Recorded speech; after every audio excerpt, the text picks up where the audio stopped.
So hello guys आजको नयाँ भ्लगमा चाहिँ तपाईँहरूलाई स्वागत छ। आज चाहिँ म छु हाम्रो बारीमा। म यहाँ जोत्न आएको थिएँ तर गोरु चाहिँ रहेनछ मैले। सो अब यो मकैको बिउ चाहिँ छरिदिउँ भनेर आएको है।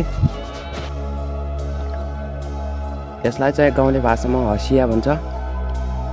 यो घाँस दाउरा काट्नको लागि प्रयोग हुन्छ। साथीहरू हेर्न सक्नुहुन्छ पानीको सिँचाइको लागि चाहिँ यो हेर्न सक्नुहुन्छ। यो यति मोटो पाइप यहाँ चाहिँ मान्छेहरूले खनेर यसो परसम्म यो माथिदेखि आउँछ। यो डाँडा भन्ने ठाउँ छ, यतादेखि यो पानी आउने भन्ने हो।